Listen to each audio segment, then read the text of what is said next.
What is up, my ninjas? I'm Strident, and I am back with another review. This time we're looking at the core. This is part 2 to the series I did about a year, 2 years ago about the core. I planned on doing a part 2, and I'm finally getting around to it. Things have been super busy, but we are finally here. So what we're going to do today is we're going to talk about the various vehicles and, well, a bunch of the various vehicles that are offered in the core's collection, because there's a lot of vehicles to choose from.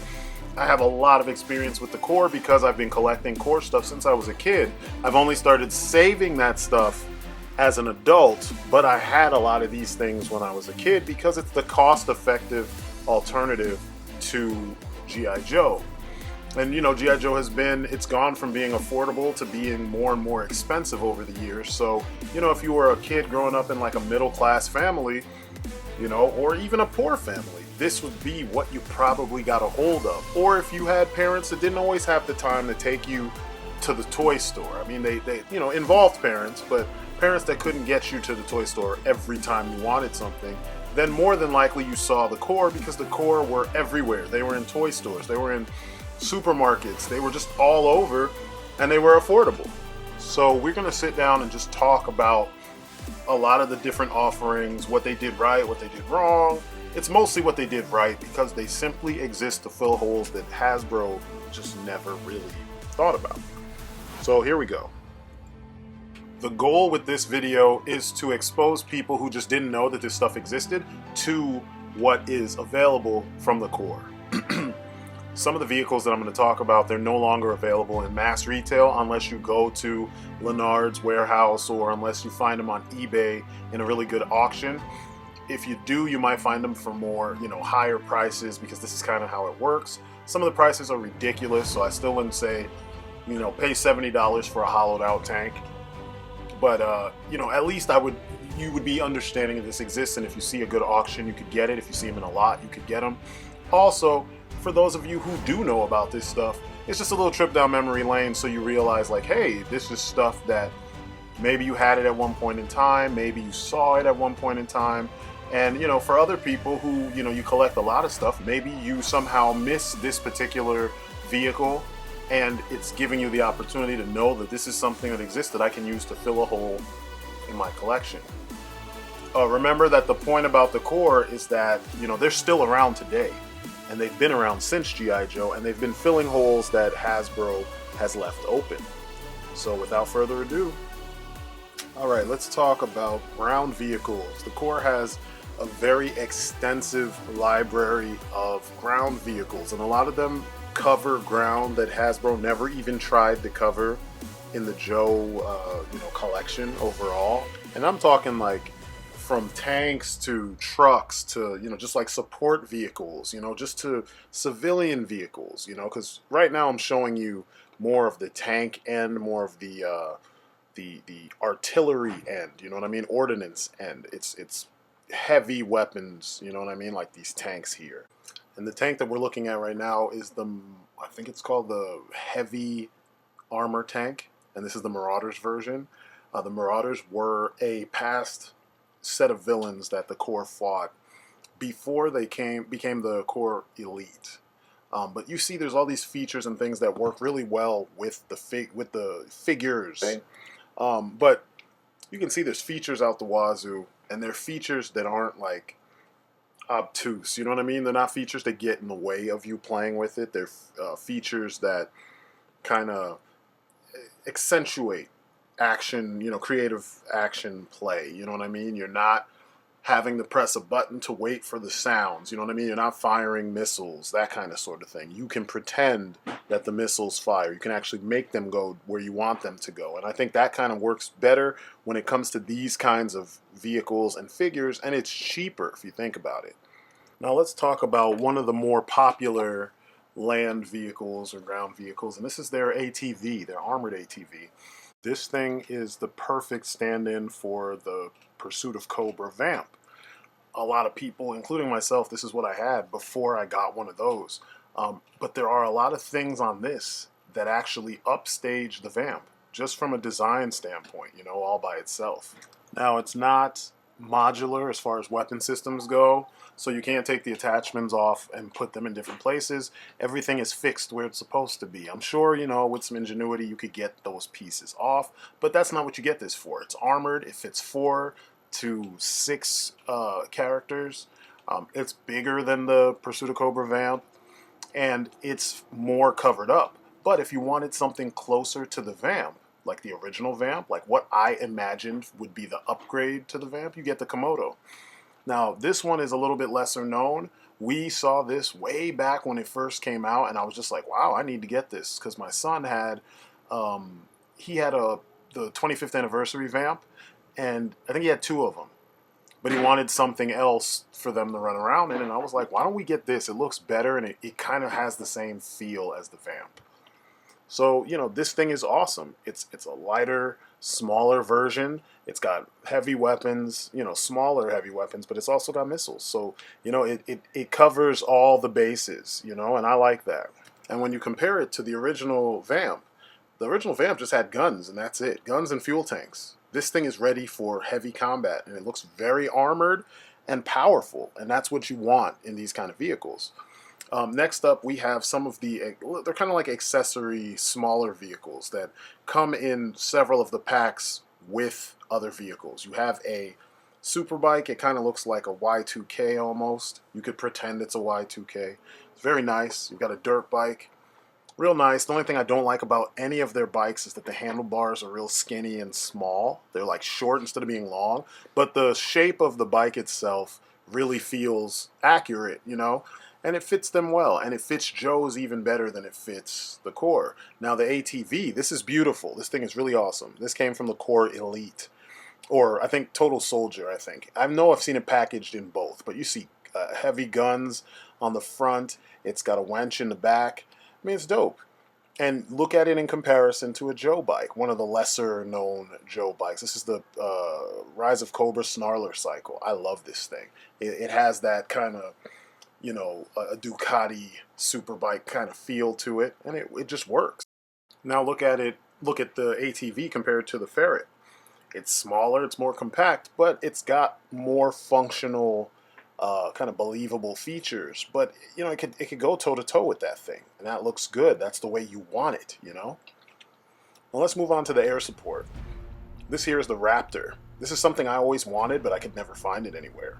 And if I'm being completely honest, I didn't even know it existed until about a year or 2 ago, because this came up in a discussion on the Strident Facebook page. Someone brought it up and asked what it was, and I started doing some research, and I'm like, wow, this is a Core vehicle? I mean, I noticed the pilot in there, but I couldn't believe it. And it looks like, almost like a Quinjet or something, but it's more along the lines of what I've been saying I want for, you know, modern G.I. Joe. Go futuristic and stop leaning on only the existing tech that the world's armed forces uses. Now, here are some helicopters. I own 2 helicopters, or I have owned 2. I actually still own only one of them. I have this one right here from Total Soldier. It didn't really fit the figures the way I wanted them to, but it is a good copter. This one I use as my Cobra Fang copter because it's the right size and your pilot is not 100% exposed the way the Fang is. You know, so in some ways it does things a little bit better than the way that Hasbro chose to. God, look at all that dust. Woo! Clean that off. But I dig this look. I added those are some parts from Sigma 6 because this thing doesn't really have guns on it. At least not obvious guns. But this thing has lights and sounds. So it's really cool. And then also you can see that, you know, the rotors all work. They're actually spinning and whatnot. And they spin nicely. Lots of good engine detail and such. And I mean, it's not as intricate as what you see on Joe vehicles, but it's enough to get the point across. And there's a working stick. So your pilots actually have something to hold on to make it really feel like they're piloting, and I love that. That's the kind of detail that I like to have to make me feel like I'm getting my money's worth. Now these planes here are the M0 Flash Hawks. The Desert camoed version came later. That came in the Total Soldier collection, whereas the black and blue version, that the digital camo type version, came first with the core, the standard core elite, I want to say. These things make a lot of the Joe offerings kind of look a little meh in comparison as far as functionality goes. These are smaller. You can see they're one seaters. But when you think about what you get in this plane, the whole one seater business doesn't look so bad. For starters, there's no issues with getting your figure into the vehicle. So there's no wasted space there.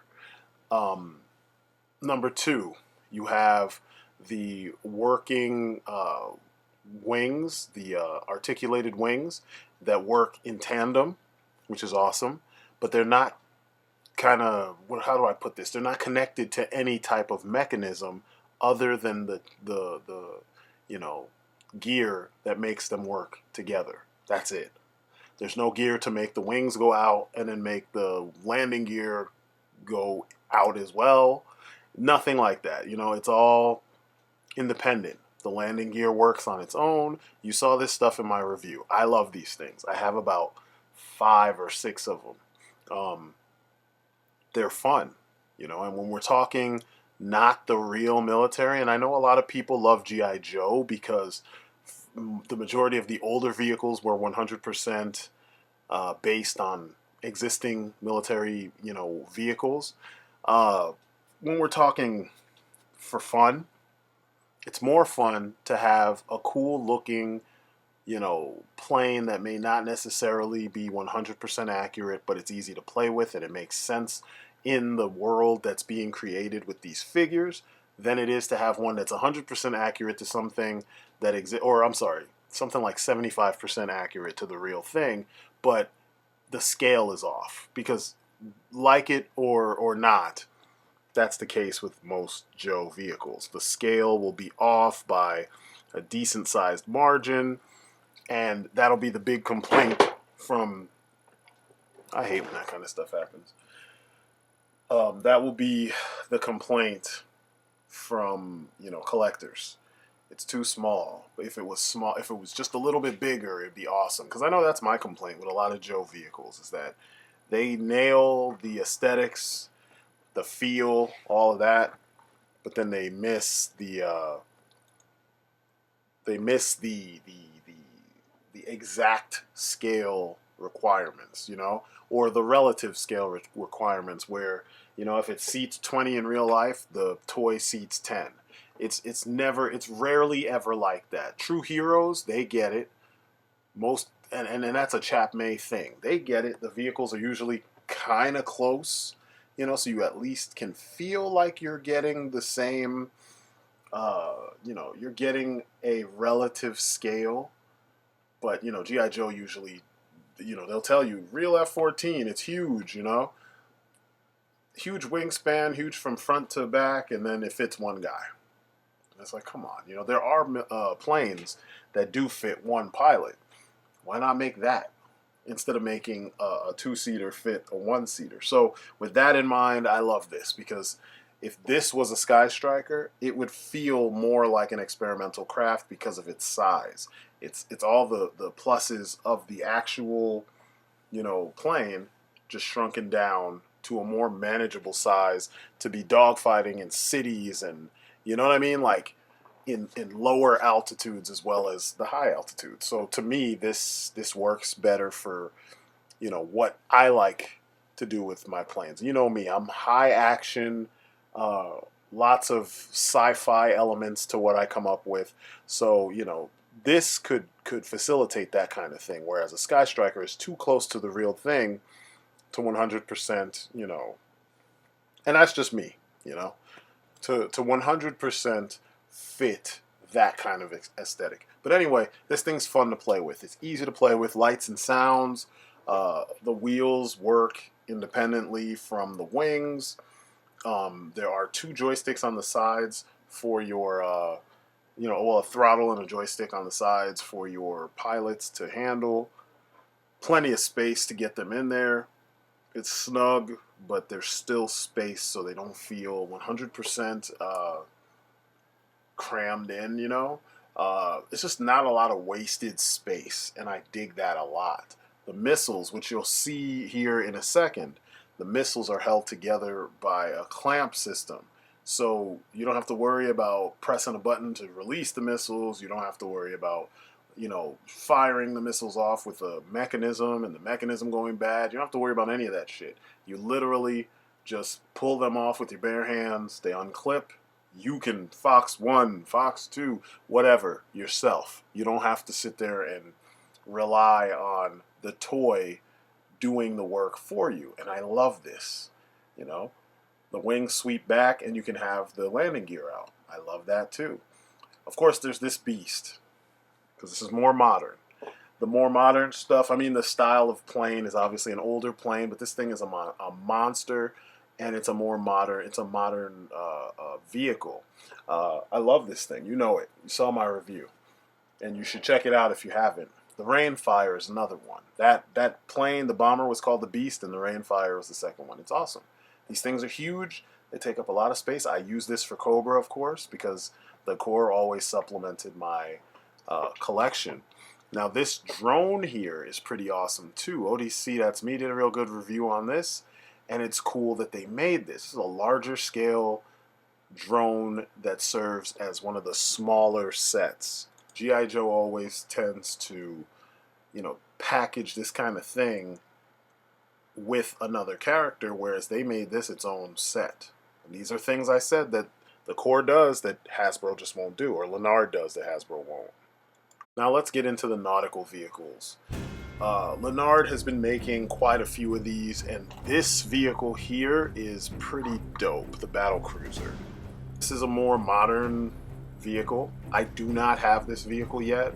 I've been contemplating whether or not I should get it. The thing is, I never see this thing in the store, so I've just kind of chalked it up to something that if I see it online for a decent price, I will pick it up. But you have to give them props for giving you a miniature battleship. You know, look at all the guns on this thing. Missiles, torpedoes, the whole nine. This here was one of the patrol boats from back in the day. This thing was full of features, and it had plenty of room for your figures. This is one of the Kong Skull Island vehicles, and they have a lot of things that they cover in that line, but this here, it's a nice little patrol boat. It could work for your dreadnoughts. This bad boy here, they call this the beach attack vehicle, I think is what it was called. It's clearly a hovercraft, and I think it's one of the better things. It was the first vehicle I got when I restarted collecting G.I. Joe. And I use this as a multi-purpose vehicle, like as a futuristic hovercraft that could do all kinds of things. It could fly, it could go on, it had a submersible function, or it could go under the water, or like a sub mode, I guess we could call it. It just did everything, you know, because it looks like it could do everything. Look at all that armor. And the shape and the style of it, it's just pretty dope. And the first Joe vehicle I ever had when I was a kid was the Killer Whale. I think the Night Striker is what the version I had was called, because it was the Night Force version. So this kind of brought me back to that with a little bit less features, but it looks nimble, it looks fast, and it looks like it could take a little bit of damage, you know what I mean? And it fits too, which is freaking amazing, because a lot of times when they do these smaller size vehicles, especially in Hasbro's collections, they don't make it so that you have ample room for two figures in most of your vehicles. So I really love this bad boy. It's one of my favorites of all time. I still play with it to this day. Let's move to space. Now this, I was gonna have stills for this, but I figured since so many of them come from this Joy Me Toys blog, and a bunch of them come from other places like eBay and stuff, we'll just do an active search and I'll show you them and you can look at them with me. Everything that you see here are all areas that Hasbro didn't cover. You know, there may be some obscure vehicle that I'm missing that covered some of these, these areas, but I remember I have the Defiant, but there is no, Rover. You know what I'm saying? No heavy armored Rover, no light rover. There's no capsule. The space cowboys, you see those guys on the horses? That's freaking awesome. Hasbro wouldn't do that, and if they did, I missed it. The smaller jet, that's kind of a throwback to the Crusader. These are all things that, you know, Hasbro, they kind of touched on this, but they didn't really expand with it, and when they did expand, it was kind of weird. So, you know, you look to Leonard for these things. I actually have their Space Cowboys, the actual suited toys, or dudes, you know what I mean? Those guys are what are manning my Defiant. I got a pack, like you see right there, with the 6 figures, and I think I got 2 of those, 2 packs of those, and a couple of them were broken, and the majority of the 6 in the first pack were good. Yeah, I have these 2 guys specifically, and I have a bunch of these other guys you see here.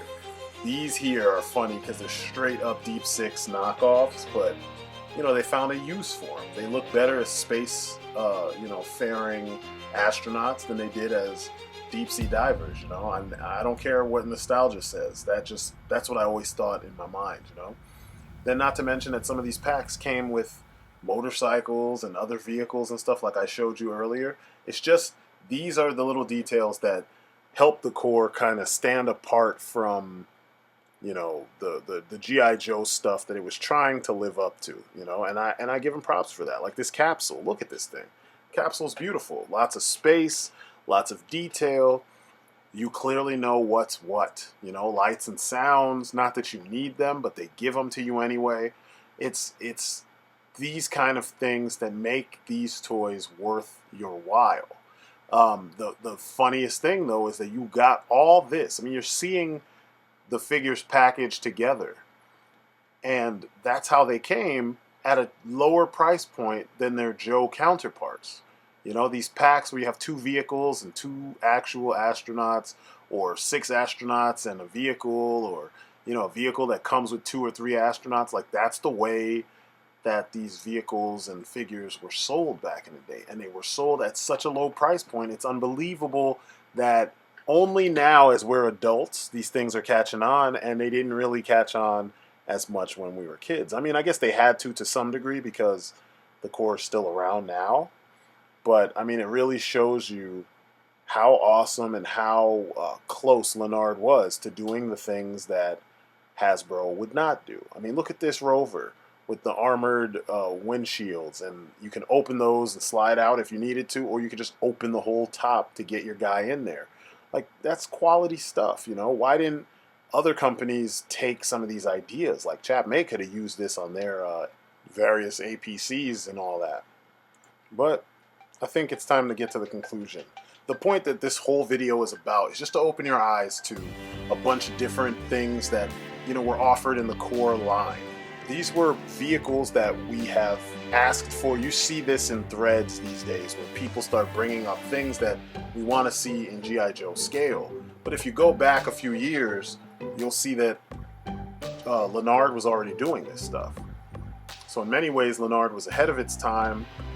They just did things at a cheaper price point with characters that weren't necessarily as well designed as the Joes, but they covered such a wide breadth of, you know, genres and things in general that it made our play experiences a little bit better. And that's one thing that I will always remember the core for. And when I'm looking for certain things, I always make sure, especially when it's in Joe scale, I always make sure to give the core a look, because there is so much core stuff out there, you know, and it's all compatible with your Joes. You just have to be willing to actually go find this stuff wherever you can find it. But, you know, you won't be sorry if you